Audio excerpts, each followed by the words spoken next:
Hello and good evening. I'm JC from We Are Arsenal, and this evening I bring you a show off the back of a long-awaited win from some horrible form. So I'm really glad that we can do a show with some positivity in it. And I'm joined by two very special guests, starting with Neil. How are we doing, mate?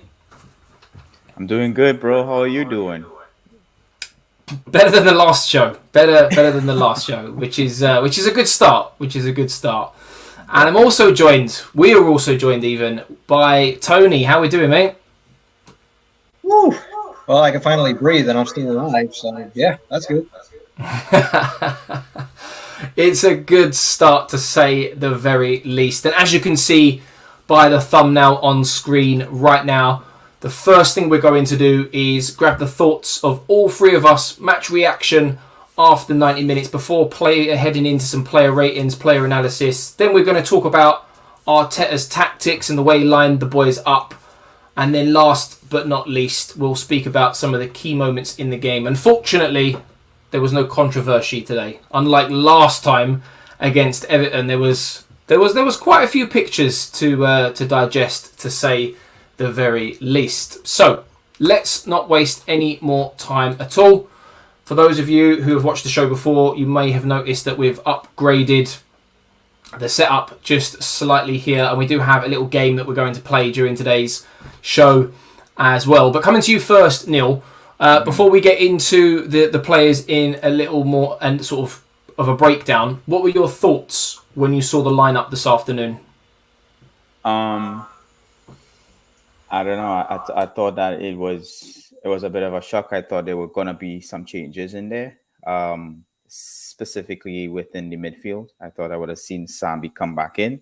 I was actually surprised with seeing Gabriel Martinelli in there as well. I thought he had a bit of a strain on his thigh muscle. So seeing him coming through it was a bit of a shocker. But overall, I was just surprised to see this lineup today, to be quite honest. And were there any particular names that you were more surprised at than others? I know it was an unchanged side from the team at Everton, and I think, given the performance that we gave at Everton, most Arsenal fans were expecting some changes. But were there any shocks in terms of names that you saw on the team sheet today when you saw it announced? Yeah, absolutely. I was really surprised. I saw Xhaka and Thomas Partey in this team because of their performances from previous. Thankfully, we can look back at this now with a win, and we're not looking back at it in terms of why did he play, why did that person play, so on and so forth. But when you say that you were shocked with the inclusion of both of those players, if it was down to you, if you were Mr. Manager of Arsenal, who would you have played in there instead of Xhaka and Partey? I would have gone with Sambi, and I would also go with Ainsley Maitland-Niles. Fair enough. To be completely fair, I thought that we might see Sambi today instead of either Xhaka or Partey. I knew one of them would definitely play, just because they are classed as senior players in the Arsenal team.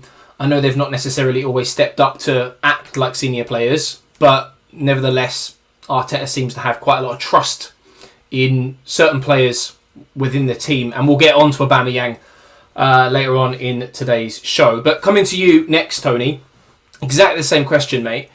When you saw this lineup before kickoff, what were your thoughts, and were you surprised by any of the names that were included? I'm probably going to have to say that it was literally the same thoughts as the vast majority of the people on Twitter, and that was WTF, for lack of way better words. It was genuinely a little bit of a shock. It was pretty much no difference between this lineup and the one that we had previously, where we got just kind of humiliated. To me personally, it was a bit of a shock. If I would have seen any changes being made, or at least if I would have made any changes personally, I think it would have been taking out Xhaka and putting in Sambi Lokonga, just because he tends to work a little bit better with Partey. But looking back at it now, I guess probably good that that lineup was the way that it was. Absolutely. And I think one thing that we need to take into consideration here is Xhaka is very well favoured under Arteta, and had he not have been injured for as long as he was, the likelihood is he probably would have featured way more often than Sambi. And Sambi even himself has said that he's surprised at how often he's played for Arsenal at the beginning of his career, although some of that might have been, forced by the manager due to injuries and fitness of some players. Mm-hmm. But he's done a good job, and it's a good headache for Arteta to have. Now, one thing that we are going to do in today's show is we're going to go through each of the players individually. We won't spend too much time on all of them, otherwise we'll be here all bloody night. But before we go through them individually, you can see on the right-hand side there are 3 players with question marks next to their names. And I thought it would be fun to play a little bit of a game with you boys. And for anyone who's watching, you're more than welcome to play along as well. And I'll bring your comments up below. So coming to you first, Neil. The very top heat map, which is then accompanied by some stats. Who do you think that is? Who do you think that could be? One. In what direction is this heat map going? So Ramsdale would be on the left-hand side, so playing from left to right. Okay.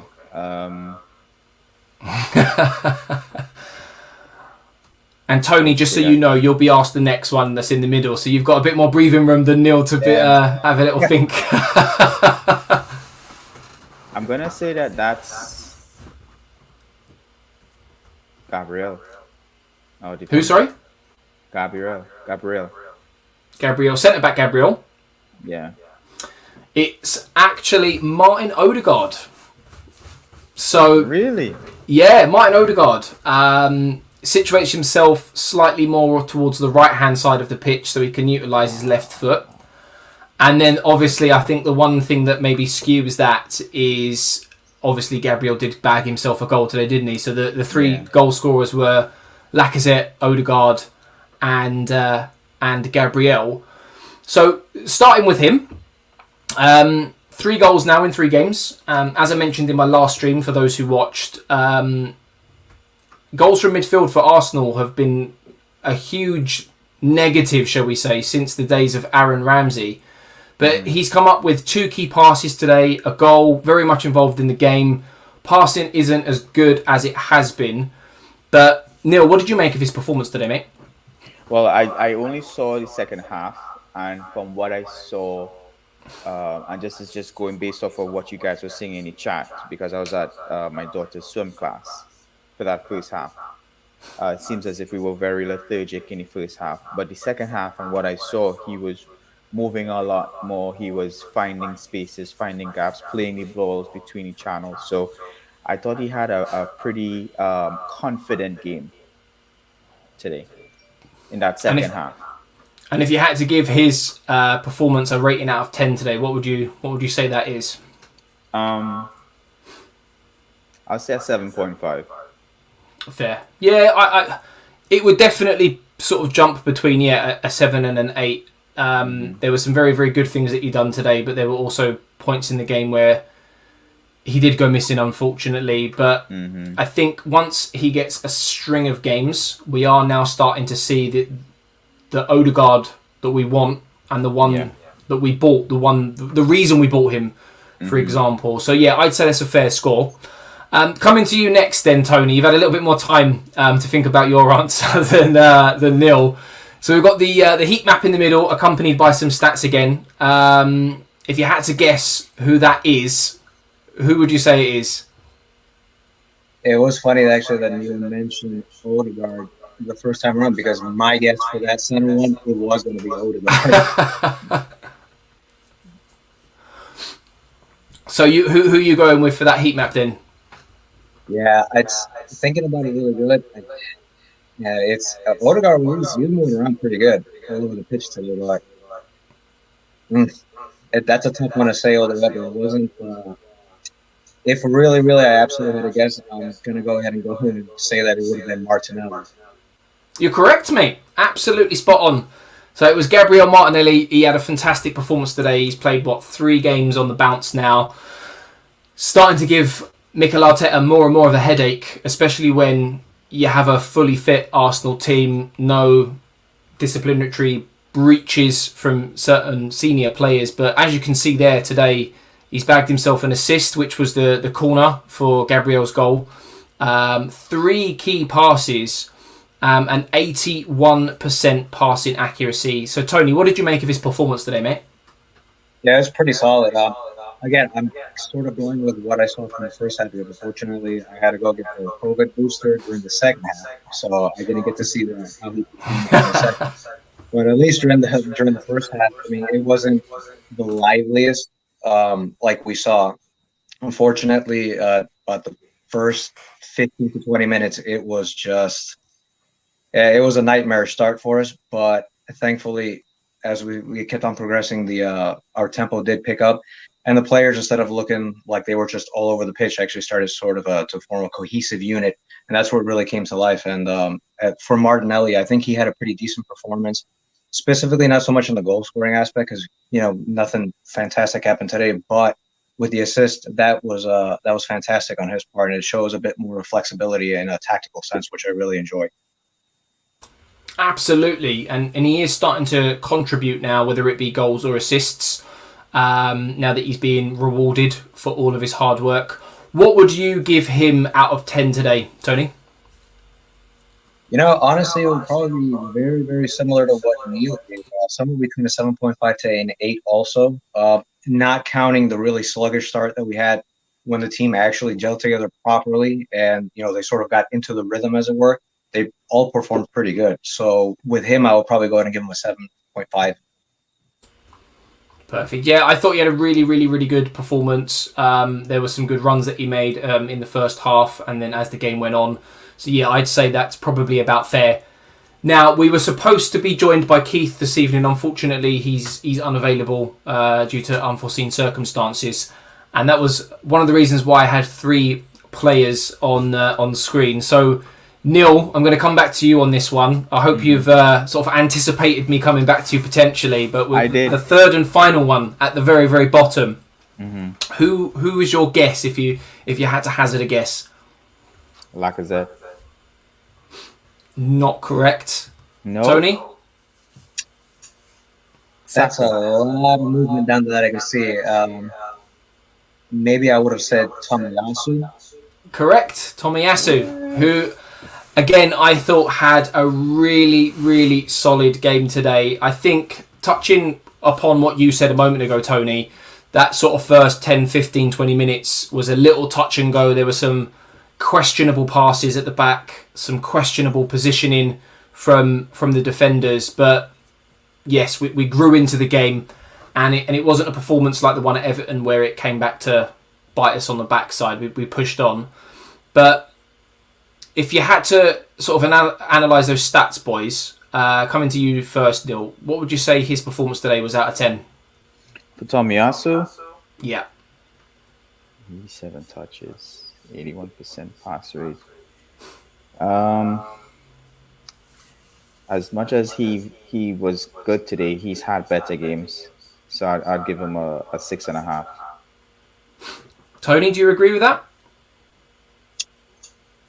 I would still sort of go with about a 7 to 7.5 with this one too. Again, it was my sort of general judgment on this one is kind of a whole team sort of judgment as opposed to just an individual. The entire team, and unfortunately, this is something that we've seen before with the really slow and poor starts. It could have cost us so bad during those first 15 minutes. Because Southampton, they were pushing in really good, and we were inviting a lot of unnecessary pressure on ourselves. So as a general, I'm kind of going with the entire team as about a 7.5 because of the fact that even though it was difficult, we still managed to maintain the composure and we didn't capitulate even when things were going difficult. But for Tomiyasu, I'm going to go and stick with a 7.5 for him too. Yeah, I'd say somewhere around that sort of ballpark. 7.5 is probably fair. The 3 players that have now been revealed for me at least, were the better players on the pitch in red and white today. In saying that, there were other good performances as well. I thought that Lacazette gave Arsenal a completely different dimension to the one that you have when Aubameyang is playing up front. Gabriel made some horrible decisions and passes in that first 10, 15, 20 minutes. But then, for the rest of the game, after he woke up, absolutely solid performance as well. So rather than go through every single player and grabbing your thoughts individually on every player, I'm going to grab one player and come to you one at a time. So, Neil, Aaron Ramsdale, what did you make of his performance today and what would you give him out of 10? Out of 10, I'm giving Ramsdale an 8. He made some good saves today, didn't he, again? Yeah, really good saves. His presence on the pitch, man, it's like I could feel it at home. Like, he's shouting, he's commanding, he deserves the captain armband, man. I know a lot of people like Tierney and everything, but since Ramsdale came into the squad, and as soon as he got his chance, he took it, and I cannot see Burnley even glimpsing into the squad again, based on his personality. So yeah, 8 out of 10 for me. Yeah, I have to agree with that. Another top performance from Ramsdale. And I think last season, I do agree. I probably would have said Kieran Tierney captain. Mm-hmm. But due to his injury record and sort of flip-flopping in and out of the starting lineup, for me, it's got to be between probably Ramsdale and Gabriel. But definitely Tierney, one of the leaders within the group. Speaking of Tierney, coming to you then, Tony. What would you rate him out of 10, and what did you make of his performance today? Probably about a 6.5 to 7 out of 10. No, it was still, again, this is one of the things that I really enjoy about Tierney, is that generally speaking, he does have relatively consistent performances, and that's massive in any player, regardless of what position you're playing in. Yeah. I thought that he did definitely put in his work. He assisted the squad where he could. Again, maybe not necessarily one of the biggest teams that he's had, but he still made his presence known on the pitch, and I really appreciate that coming from any player. Perfect. And Gabriel up next, who I will briefly speak about. In fact, we've already kind of loosely spoken about him. Started off fairly slow. He got a booking within the first couple of minutes, didn't he, for a horrible, horrible tackle. And I thought, here we go at that point. And thankfully, the boys managed to shake the slow start off pretty quickly. And he seemed to end the game really, really, really well. I think I'd give Gabriel a 7.5 out of 10. I know it was nice that he scored a goal. It wasn't necessarily during a vital point during the game for me, but it was icing on the cake. Made the last sort of 15 minutes or so quite comfortable, because had Southampton maybe got a goal, it would have made the last 15, 20 minutes squeaky bum time. So maybe, just maybe, it was a fairly good time to score a goal. Coming back to you, Neil, on Ben White. What did you make of his performance, and what would you give him out of 10? I found Ben White was kind of quiet today. Kind of went missing a bit, which is probably why Gabriel had a bit of a slippy-ish game. So I'll give him a 6 out of 10. Yeah, to be fair as well, I think there were I don't know. Have you watched the first half back at all yet? Not yet. Go and watch the first half back, because there was, Tony, you probably be able to help me on this one, or at least agree. There were a few occasions in the first 15 odd minutes where the defenders were caught sleeping. Both Ben White and Gabriel, as well as Tomiyasu. He was basically, for the first goal, he was next to Lacazette. Yeah. Mm-hmm.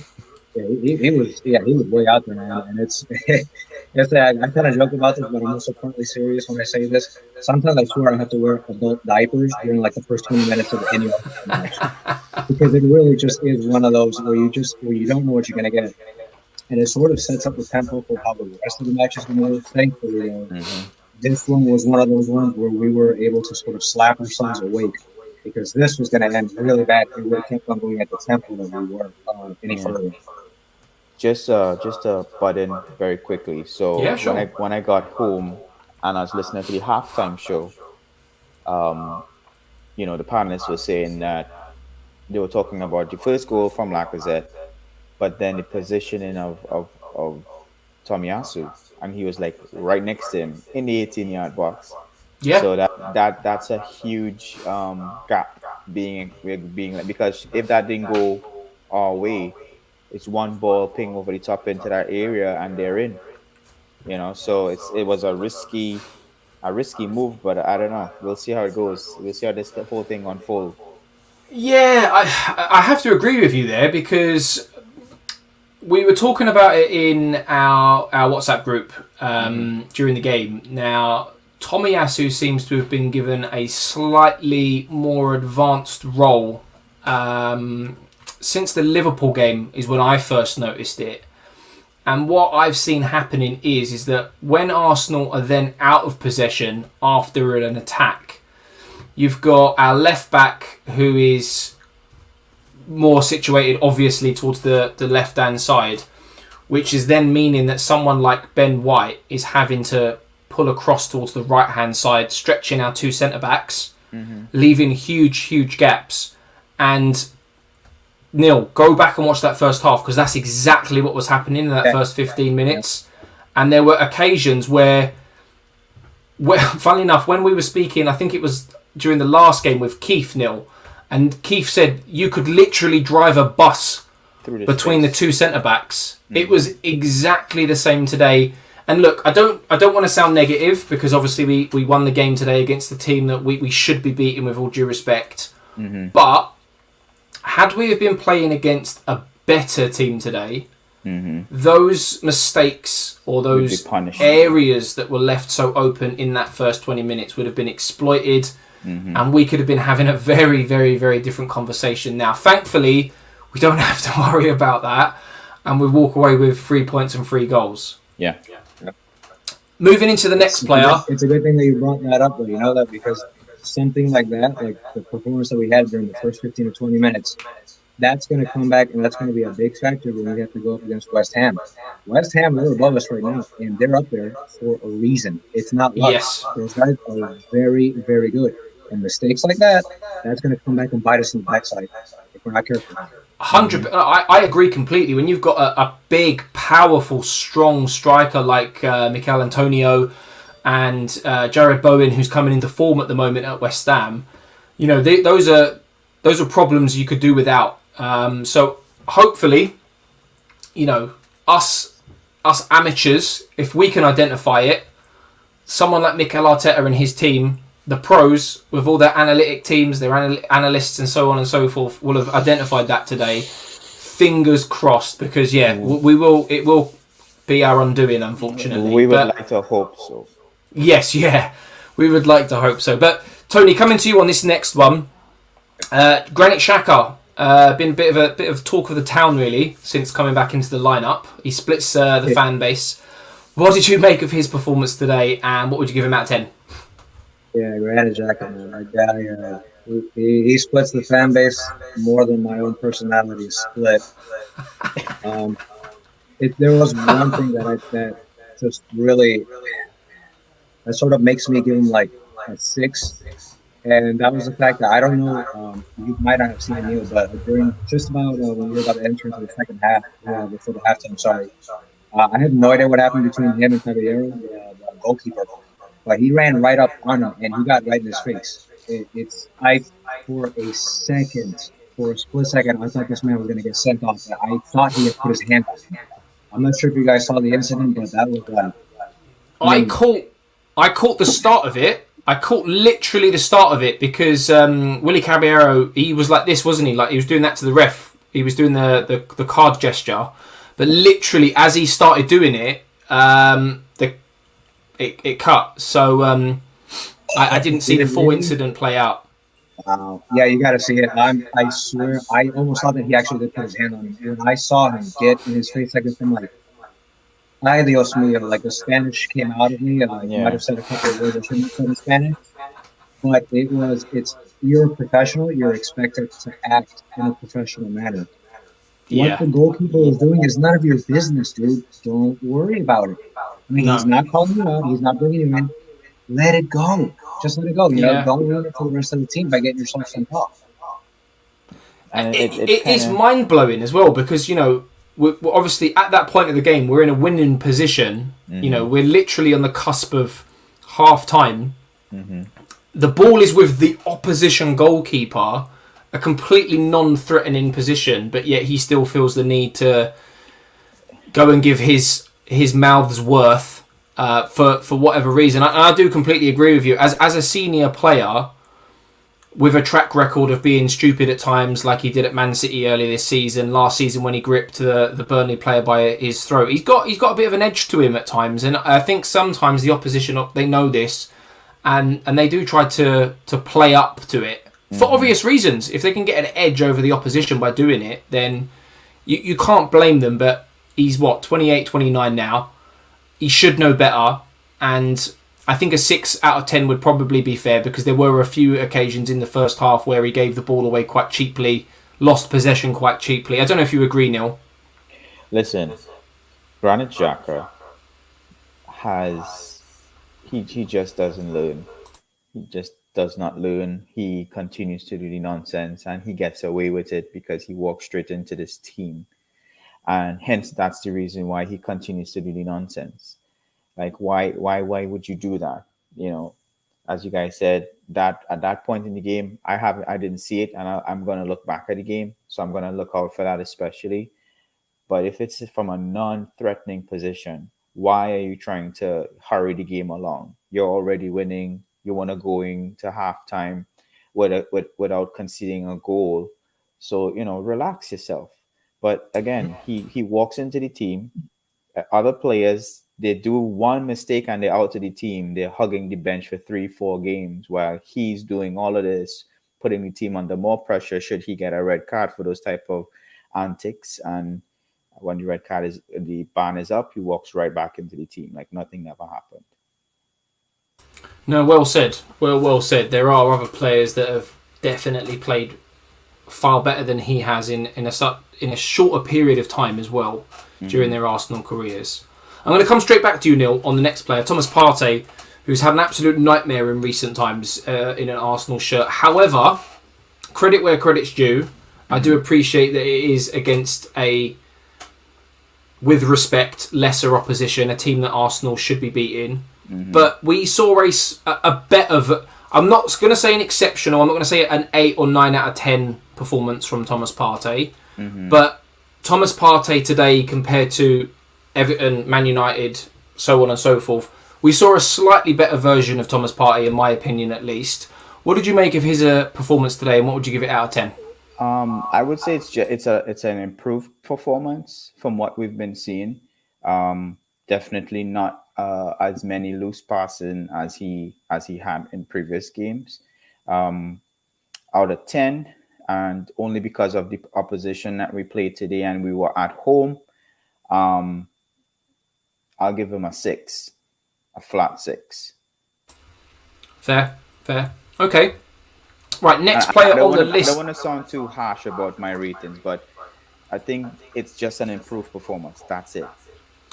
Yeah, well, we've got to be honest. At the end of the day, and I keep saying this, and I don't want to kind of sort of overdo it, but with where Southampton are in the league at the moment, and given their current form or their recent form, and who Arsenal are and where Arsenal are wanting to go, this is a team that we should be beating. And people like Thomas Partey, Granit Xhaka, the senior players, because they are senior players in this squad, these are the players that should be carrying a team, and they should be churning out minimum 7.5 out of 10 performances week in, week out. Maybe a little bit less against the better oppositions, because obviously they're tougher games, and that's where you want your difference makers to turn up. Yeah. But yeah, against your 16th placed Southamptons, who can't buy a win at the moment, you expect that at the very, very least a 7 sort of 0.5 rating. So I do agree with you. Yeah. Coming to you next then, Tony, we've got Saka, who had a decent game today. He hit the post, very unlucky not to get himself a goal. Surprised at his inclusion, because he still hasn't had a rest, really. What did you make of his performance today, and what would you give him out of 10?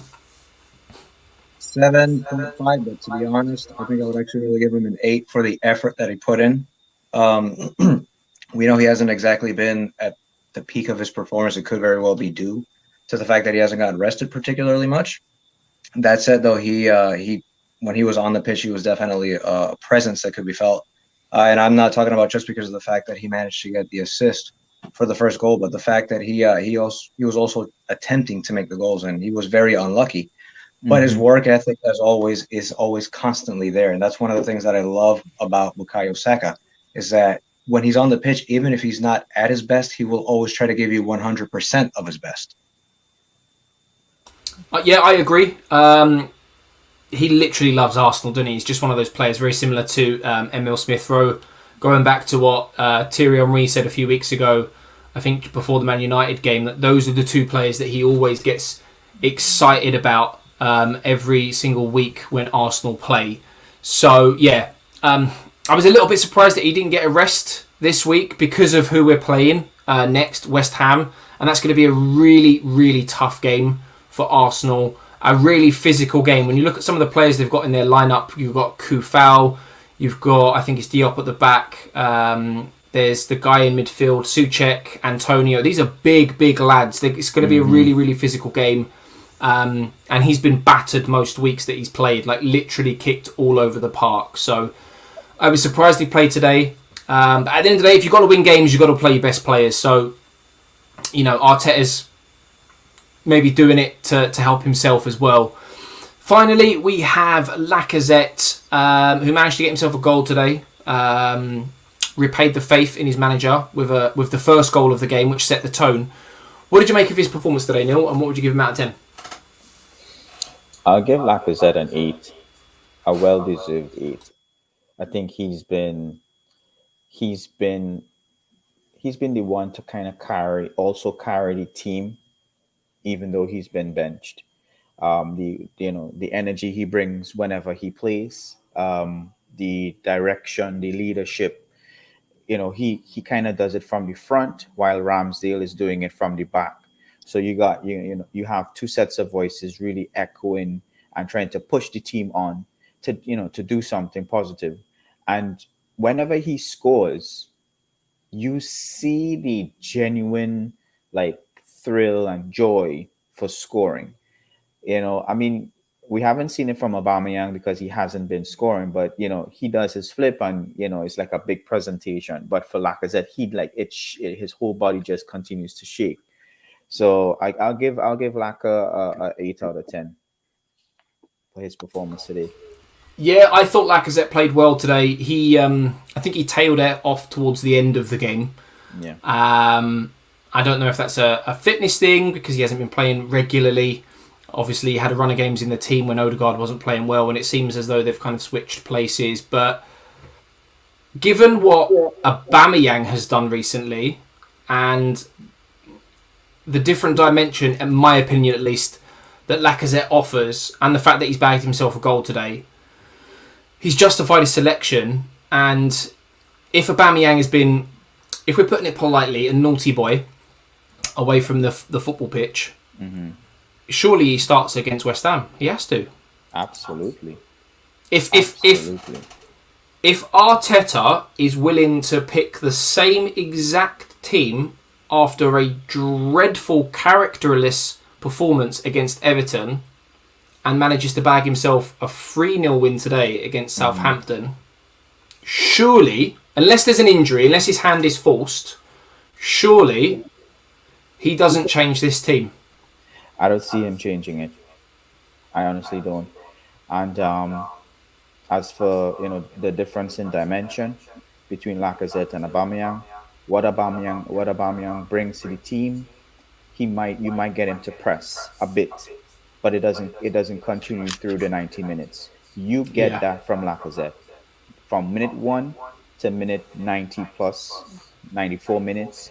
He's pressing, he's pushing. As long as he stays on the pitch, he continues to press and works, brings the ball out from the middle of the park and tries to move the ball forward. We've seen it even when Lacazette was on a goal drought. What he was doing to make up for that was really putting the work in and trying to win back the ball and press the ball and that type of stuff. So he brings out. I think he brings more to the team when he plays as opposed to Aubameyang. Aubameyang, his style of play is I could do nothing for 90 minutes and I just need that one opportunity to score. And the thing about it is when he's now getting the one opportunity, he's not scoring. So now he doesn't really bring anything to the team as opposed to Lacazette. No, well said. Absolutely well said. It's going to be really, really interesting actually to see what happens between now and the West Ham game and beyond actually with regards to Aubameyang. But before we get into the next section, Keith has joined us. How are we doing, mate? You okay? Hello, apologies being late. One teenager dropped off from Milton Keynes, and first one of the day just completely open. Everybody. Thanks for having us back on, Jake. No, not a problem. I'm grateful that you could put the time aside actually to join us. We've literally just finished going through the player ratings and some individual performances. Okay. We won't go into too much detail before we go into the next slide. You know what it was, dude? It's Keith and I. We're going to start a GoFundMe page for Aubameyang so we can buy that man some confidence. That's what we're going to do.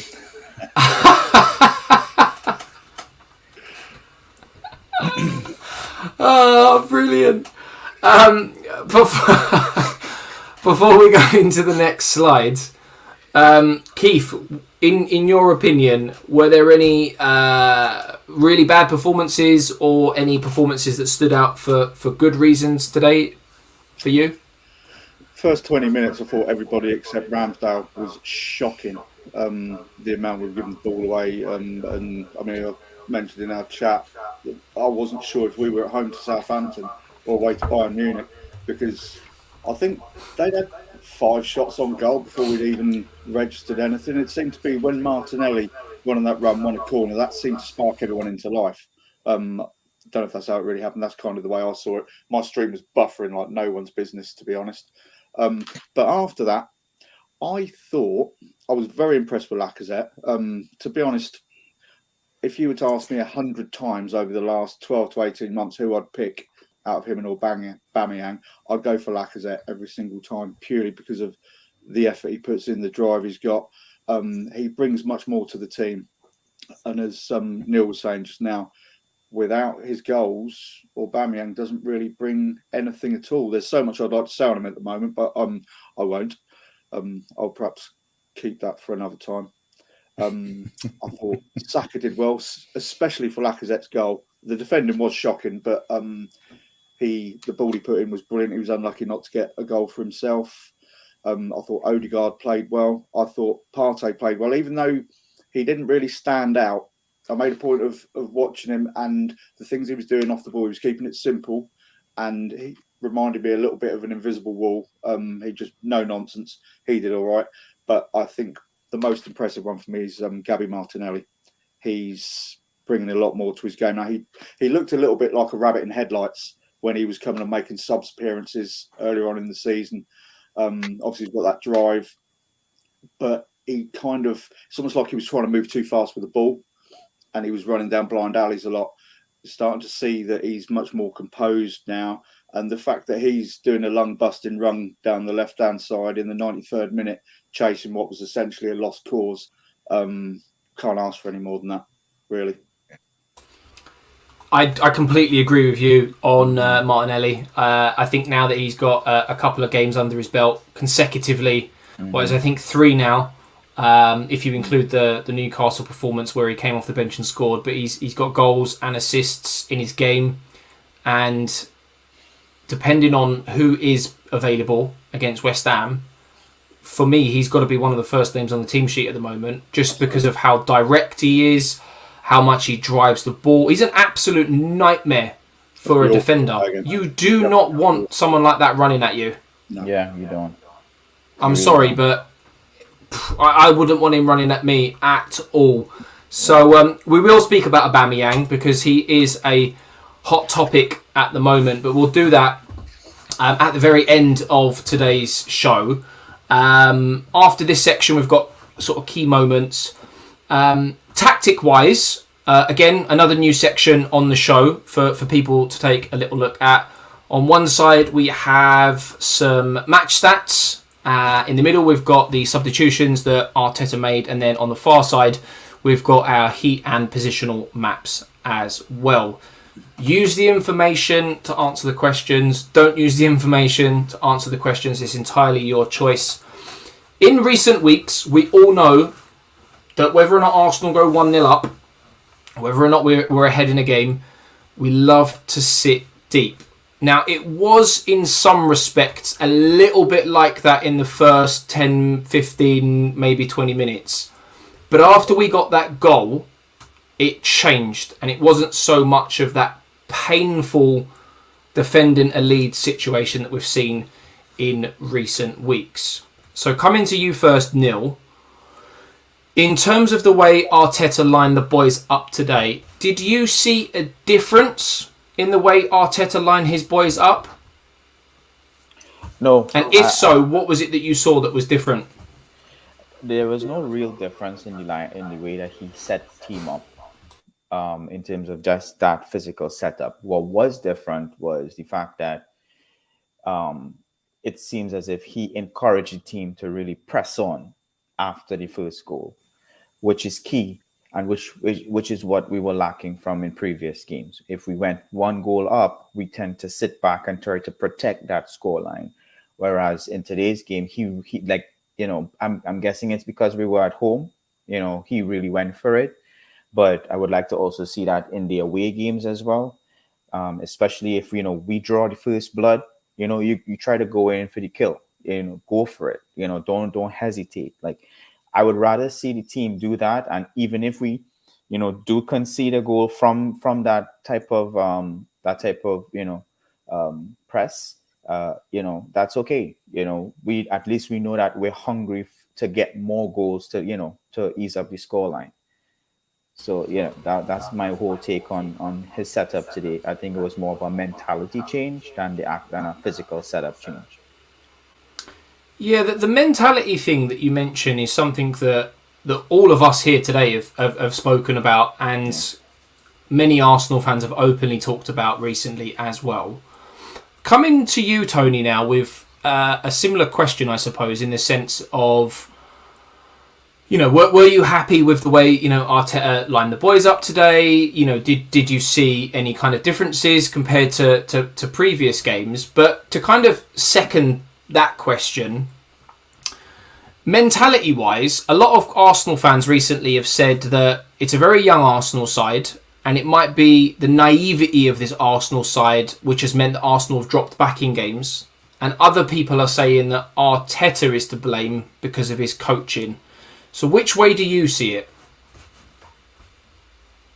Yeah, so pretty much with the entire lineup, I didn't really notice. Shockingly, I didn't really actually notice that much of a difference between what we saw today and what we saw from the previous match. I was a little bit surprised because I really thought Arteta was going to make at least one or two substitutions. So when I saw that, I pretty much had the same reaction that I think a lot of Gooners also had, which was, you know, did he not learn from the last one?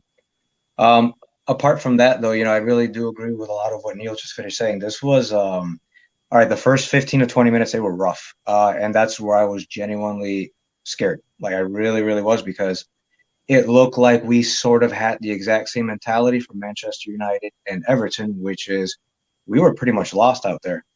There was no cohesion at first. Thankfully, that changed pretty fast, and it really changed when we needed it to change. Apart from that, it was mostly, I think, like when Neil said, it was the mental aspect that really changed the game for us. That's what I'm thinking. And sorry, what was the second half of the question? The second half of the question was, there's been a question recently whether or not Arteta is asking the boys to sit deep, or whether or not it's the naivety of this young side who maybe, you know, they're a little bit under pressure, that they panic, they don't want to lose a lead, so they're kind of not listening to Arteta and they're just doing what they want. So which way do you see it? Yeah, that's, for me, or maybe even a bit of both.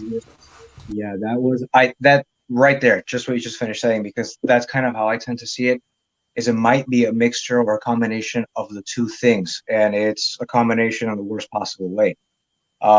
I believe that Arteta generally, he understands and he knows sort of what he wants out of the players. Now, if he's explaining this properly to the players, that's a different story.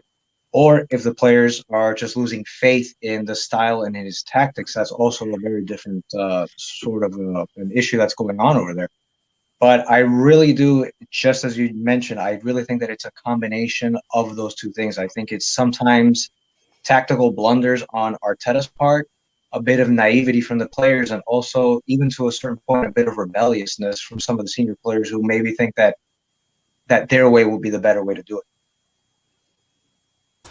Yeah, I think I agree with a lot of what you said there, and I think the biggest tell in this situation is it's going to be over the course of the next couple of weeks, isn't it? Because today it might feel like we've turned a little bit of a corner by doing the normal crap that we normally do in the first 20 minutes, but then for the rest of the game, once we kind of came out of our shell, got a goal, we pushed on, and it was like we put that rubbish behind us. But West Ham's a whole different ball game altogether, and we could see it go back and revert to what we've seen against your Liverpools, your United, so on and so forth. But so really, really, really interesting. Keith, what are your thoughts on all of this, on the questions that I've just asked Tony and Neil? What are your thoughts on it? Largely, I agree with what the guys have just said. One thing I did notice today was there was a lot of arm waving from Arteta, like waving them forwards. Now, I've not noticed that in the last two games. Whether it didn't get picked up on camera, I don't know. But if it's not that, it could well be that he's setting the team out to sit deeper when we're away from home. It's not something I've ever agreed with, where you play different formations and tactics, whether you're home or away. I'd rather just go out and play the game the way you would normally play the game. But I'm wondering if maybe he's instructing them to sit deeper in the away games, which was really, really evident Everton and Man United. And also Liverpool. I know Liverpool's a slightly different kettle of fish. It could be that the players are naive and lacking in confidence. But when you look at the younger players, they've all responded pretty well to him. And I would like to think if he wasn't telling them to sit deep, they wouldn't be doing that. Other players may do. I don't know. It's worrying either way, whether the players aren't listening or whether that's what he's instructing them to do. Because we've all pretty much unanimously agreed we need to press higher, we need to be higher tempo. And there was a point in the game today in the second half when we slowed it down and we passed it back to the keeper. They pressed us, had a shot on goal, which fortunately didn't go in. So the proof's in the pudding there, and we can't really get too carried away. This is Southampton at home. I think they're 16th at the moment. They're just a couple of places off the drop zone. We did do a lot better, but there were a couple of moments where the old failings kind of slipped back into the game a little bit for me. Yeah, you are right, and I think the proof's going to be in the pudding against West Ham, isn't it? Because terrible performance against Manchester United, who are one of the teams that are rivaling us at the moment for a European place. West Ham likewise. Everton, call it a bump in the road if you want, but yeah, I think the proof's going to be in the pudding come West Ham, and I'm not looking forward to it, if I'm honest with you. I really, really ain't looking forward to it. I hope that the boys pull something out the bag, but I was on Albert's channel yesterday and he reeled off a list of the teams that we've actually managed to pick points up against this season. And most of the teams have either sacked their manager or in the bottom half of the table. Mm-hmm. So we're overdue a win or a decent performance against one of the better sides or the more informed sides in the Premier League. So something to look forward to, maybe not, we'll wait and see. 3 final questions, individual questions this time. I'm not going to grab everyone's thoughts on these 3 questions. Coming to you first, Neil. You've got a set of statistics on screen. Mm-hmm. Tony, you've got some substitutes on screen. Keith, you've got some heat maps. So I'm going to ask you all individual questions about those sections. Neil, coming to you first. Any positives to take from those stats or any concerns in your opinion? Yeah, my concerns is the fact that our on target shots, it's a bit poor. look at Southampton. You know, they have 6 shots on target. The only way that we can score is we need to really be a little bit more direct and precise on our shooting. I'm sure that Thomas Partey attempt, Keith need to check his backyard for that ball, because he keeps shooting the ball over the net. Actually, broke my greenhouse to bits. Yeah, man. Like, I think that that's something that we really need to focus on. Like, we're doing a lot of good things. I could see something from this team. I can see like a little bit of link up play and everything. But in terms of our shooting on target, we need to work on that. We need to get that ball at least hitting the woodwork and or making the keeper think about making a save and not just shooting the ball for shooting the ball's sake. Like, that's one thing I'd like to see improve from this team. Absolutely. No, I agree completely there, because there was this myth, shall we say, that Arsenal weren't creating enough chances. And you can clearly see there that 15 shots in total in any game of football should be more than enough to get yourself at least a couple of goals if you've got the quality up top. Unfortunately, a team like Brighton seem to do very similar things, and they're without a goal scorer at the moment. Arsenal, I wouldn't say find themselves in an exact same position, but it makes you wonder, doesn't it? If we had an in-form striker at the moment, or if we had a top goal scorer in this side, with the amount of chances that we're creating, how many more goals would we score? Because we touched upon it, I think it was on this channel a few weeks ago, we were saying, would Martin Odegaard have more goal contributions if he had a more in-form striker in front of him? Martinelli hit the post today, Saka hit the post today. It could have easily have been 4, 5, 6 goals.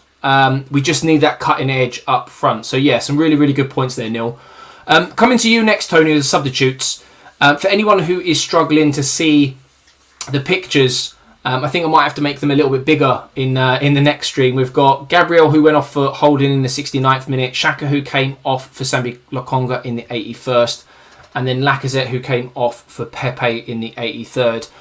Arteta has been criticised quite heavily in the past over the way he makes his substitutions, whether it be the types of players he brings on or the times in which he decides to make those changes. But today, for you, what did you make of his changes? Any concerns there, or were you happy with them?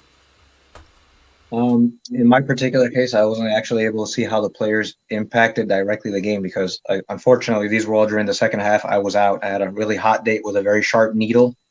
So I wasn't actually able to see precisely how they impacted. That said, generally speaking, if, being the manager, if I were the manager and I noticed any of the tired legs coming on, I would make the substitutions at about between the 70th to the 80th minute. He was actually relatively close on this one.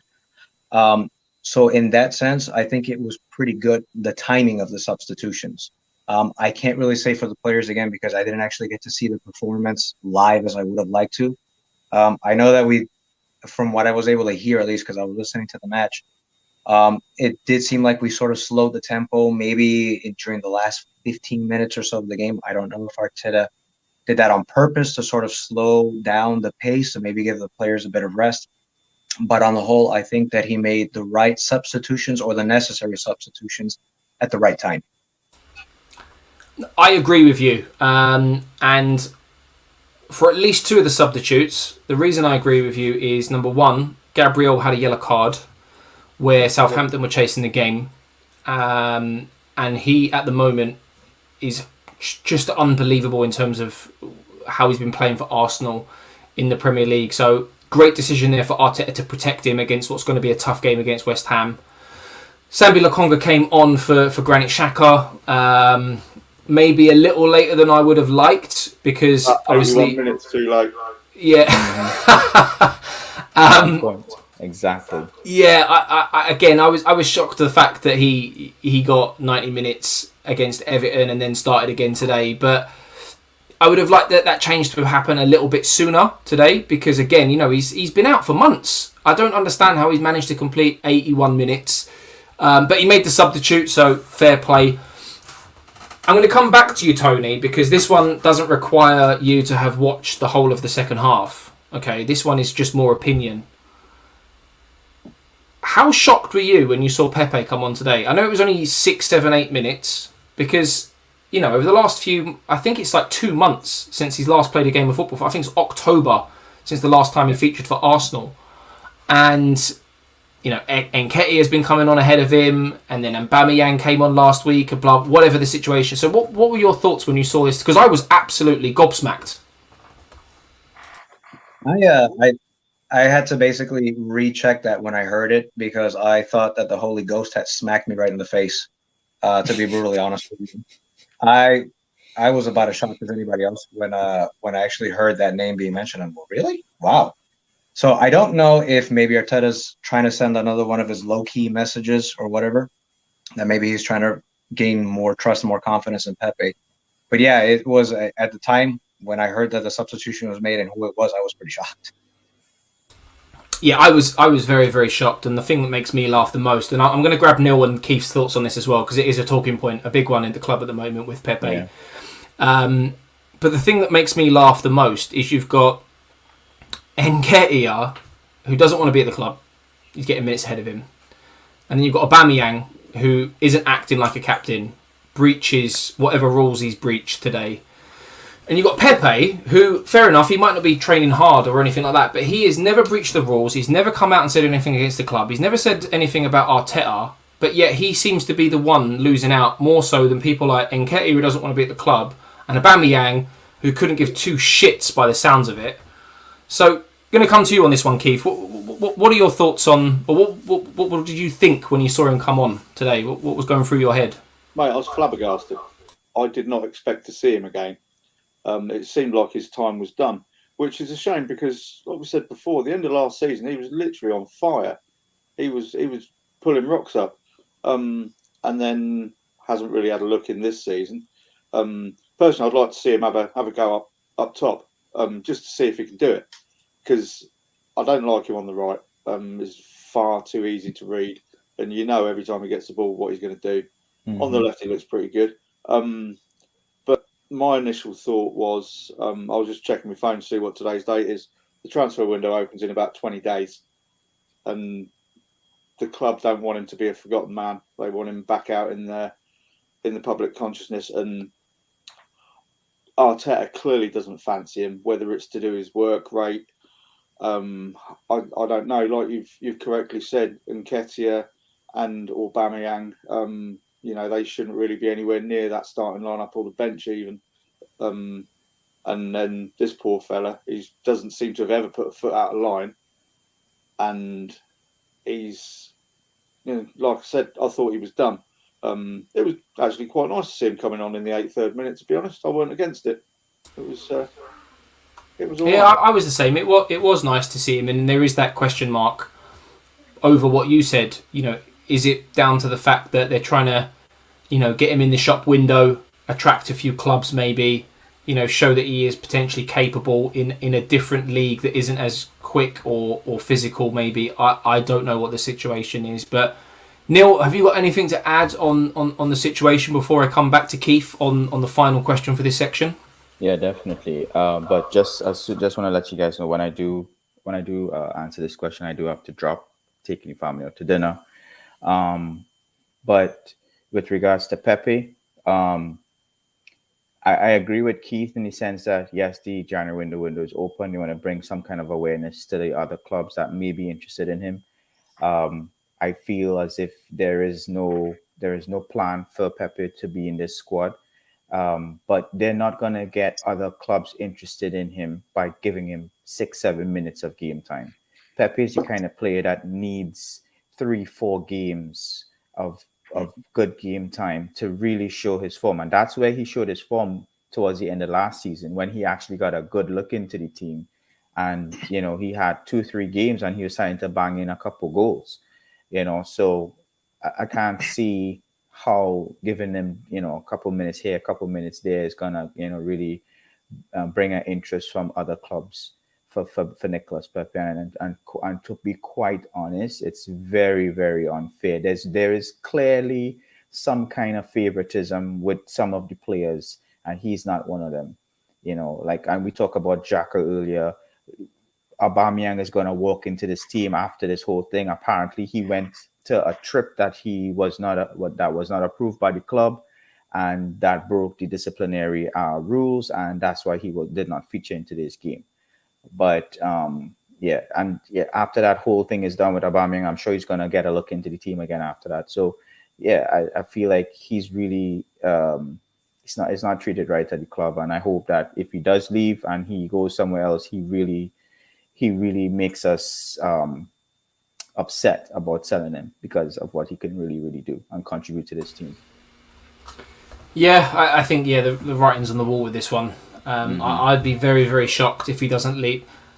January might be difficult because you know, unless a team's desperate, you won't get much money for a player. But yeah, I'd say no later than the summer. I'd be very, very, very surprised if he's here beyond the summer. Yeah. Keith, final question for this section. You've got the heat maps and positional maps there on the right-hand side. Anything there that is a concern for you with the way Arsenal play today, or anything that might excite you in Arsenal's play, which is, again, reflected in those maps? Yeah, I'll start with the thing that concerns me, and I think I mentioned this last time we were chatting about this, that gap between the centre-backs. And there was a bit where you could see Arteta telling them to get closer. And, you know, when you play, I didn't really play as a defender, but, you know, you're always told to stay close to central defenders. There's quite a big gap between Tommy and KT there. KT looks to be a little bit wider. And we were chatting earlier about this new role that Tommy seems to have. It's almost like the inverted wing-back position. I'm not a huge fan of it myself. And if it's one of those where Arteta's kind of copying Pep again with the Cancelo role, I'd rather chuck that one in the bin, to be honest. I like Tommy as a defender. I think he's an absolutely brilliant defender. And there are a couple of times today, he's just so strong defensively. And I'll bang on about this all the time, but I'm a big fan of a back three and a middle five. And when we won the FA Cup, we played with a back three. And we've now got three much better defenders than we had then.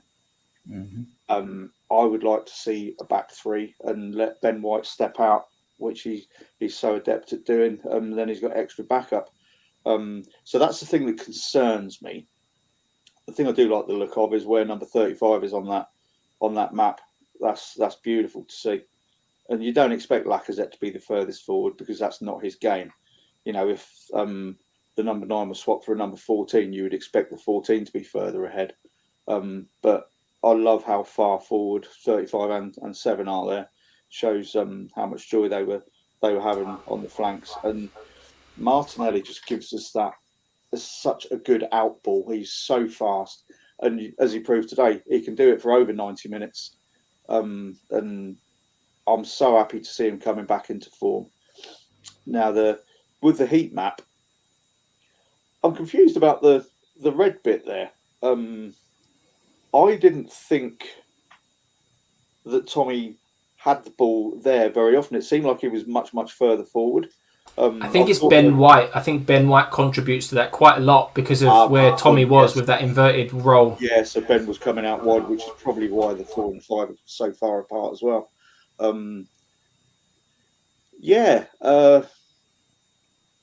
Ramsdale had a fair bit of the ball as well. That's probably the effect of the first 20 minutes. It's a good point you make about the heat map. But yeah, the main things for me is the gap between the centre backs, and impressed to see how far forward Gabby and Bukayo were getting as well. Absolutely agree. It's funny you mentioned the centre backs as well, because before you joined us, we actually talked about that again off the back of when we talked about it the last time we were on the channel. But yeah, I agree with you on the Martinelli thing as well, because in previous weeks when we've analysed games, Saka's always like that lone forward player on the right hand side, and it's not mirrored on the left. So it's nice to see that Martinelli's doing the same thing, and he's pushing the right back of the opposition back as well. He's asking a question there: do I go? Do I stay? Mm-hmm. You know, we need to ask those questions more often, and we haven't done that in recent months. And Martinelli definitely asks that question of the opposition. Actually, James, to interrupt quickly. Hey guys, one other thing. just want to sorry, Neil. Go on, mate. I just need to drop, so I'll talk to you guys on the chat. But you guys keep pressing on and doing what you guys doing. Awesome show, guys. Thank you very much for joining us this evening, Neil. And all his details are in the description as well. So go and follow him on Twitter and follow him on YouTube as well. But thank you very much. Go and enjoy your evening, Neil. Thank you. Bye.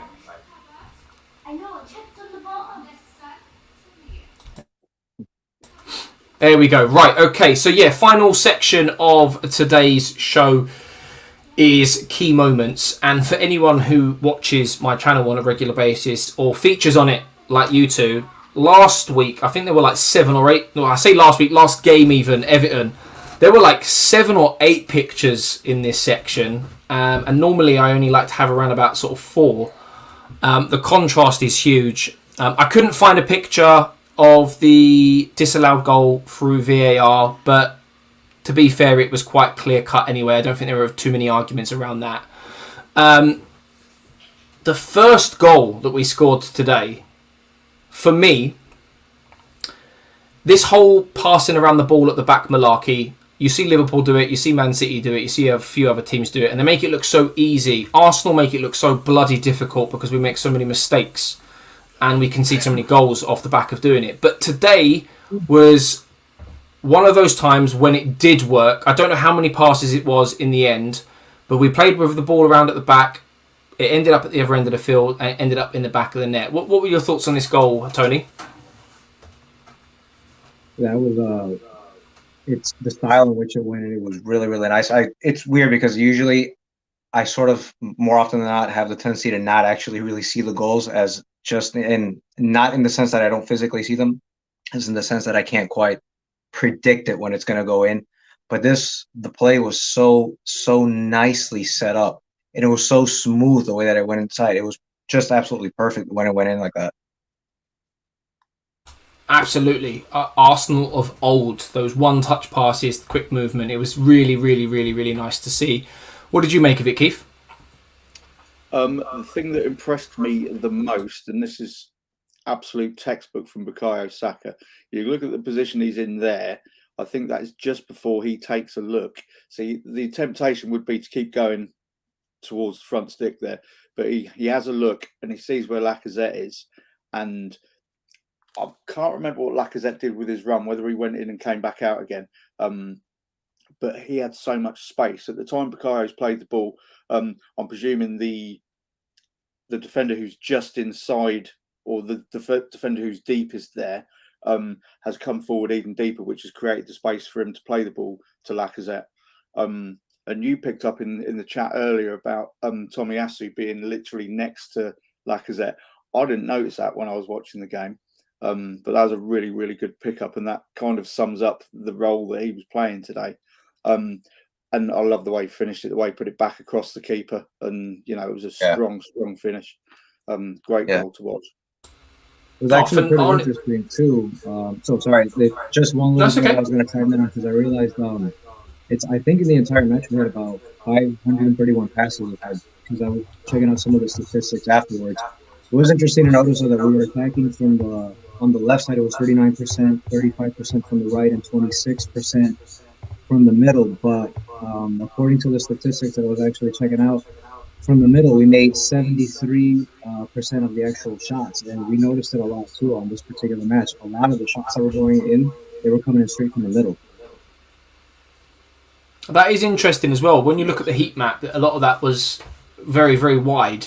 So I suppose that kind of plays into what Keith was saying earlier on, with what you get with Lacazette coming in a little bit deeper and linking up play. You have the opportunity to be more central, whereas in previous weeks, excuse me, Aubameyang has kind of pushed out to the left hand side so that he can cut in on his his right foot, for example. So yeah, Lacazette is making a very, very good case for himself. I think the only problem that he has, Arteta now, with Lacazette is that he's out of contract at the end of the season. Otherwise, he'd probably feature a little bit more often, maybe. I don't know. He's had enough now, to be honest. He's had enough of constantly being subbed and being second look. And, this will be his last contract, presumably, with the major side. So he's got to do what's right for him, I suppose. Yeah, absolutely. Absolutely, indeed. Okay, so picture number 2. I'm going to come to you, Keith, this time first. A slightly more scrappy goal in the sense that the delivery wasn't exactly a clean one. The initial delivery was blocked, wasn't it? And it's come back up in the air. Kieran Tierney's headed it back across goal. But what I really liked about this goal is that Odegaard is in that position again, sniffing out opportunities, sensing that danger, if you will.